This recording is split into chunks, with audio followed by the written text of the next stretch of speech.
Hello, all. This is Dr. Dave Maslak talking to you about reciprocity.com. The E is written with a 3, and in this particular video, I want to talk about whether actually management experience matters to do a PhD or doctorate in business administration. So this was a question that was asked of Enrico Suave. Cool name, by the way. I love it. The only thing I ask, if I answer any of your particular questions going forward, I just ask you to do one nice thing for somebody today, and that's it. And you can write about it in the comments and tell me about all the different experiences that you had doing it. But I just want you to do one nice thing. That's the name of the game with this whole reciprocity project, right? So generally, for management experiences, or management experience, if you're thinking of doing a PhD in business administration, is generally you don't need management experience to get into a PhD program in business administration or do a doctorate in business administration. Now, here's the thing though, what the programs are going to value is whether typically an MBA looks very favorably, and in order to get an MBA, you need to get some experience to get prestigious MBAs. But a key thing with management experience is really just telling a good story about yourself in order you could tell, maybe it's the different professors that you did something really remarkable and different and interesting. So, for example, the top programs, they're going to want to know whether you actually maybe started a business and you got it to maybe 30 people or 40 people. That would be really exciting. Or maybe you were an NFL football player or something like that. That would be really cool to talk about that kind of stuff, right? All those kind of experiences add value to you because then we sort of frame where you're coming from, and then you can also go and tell a great story to your students going forward about what actually happened. Now, often though, that I've seen that this management experience actually is harmful if you're going and getting a doctorate in business administration. So what do I mean for that about that? So a lot of times, some people that have a significant amount of management experience, they will have a difficult with sort of job transfer skills in order in go into the PhD and to do the research game. It is a fundamentally different game.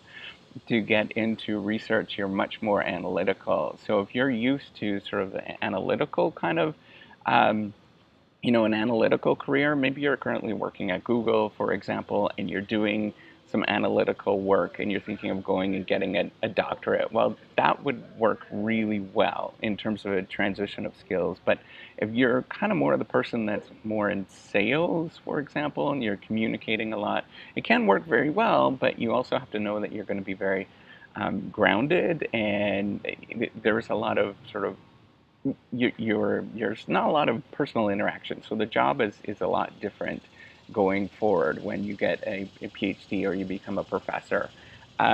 So that's the key thing that you should be thinking about is with doctorate programs in business administration, you're being trained to do research of one way or the other. Now, a DBA is on less so that you're being trained to do research, but you should still have the same analytical skills that you should be able to go and teach in a business school, or do research in a business school to some extent, right? So what you should be thinking about when you're thinking of doing a PhD, or if you're applying to be a PhD, is that you're being trained to become a scientist. And it's not sort of the way that you think about becoming a manager. That's a one sort of mythology that I often hear. A lot of people don't understand what PhDs in business administration or people that have a doctorate in business administration do. They're kind of confused on what it is because they think that we're doing sort of management stuff, and it's not true. We're actually more like a scientist.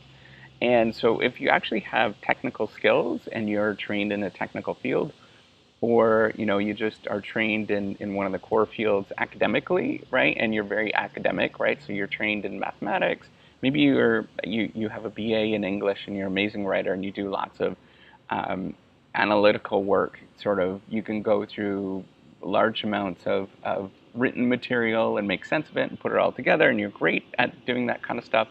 That's going to be very beneficial for either any sort of doctorate degree, whether it's a DBA or a PhD, because we're really looking for people that can analyze material, put it all together, and actually turn it into something that's a comprehensive idea. So what if you actually don't have management experience, or what if you do have management experience?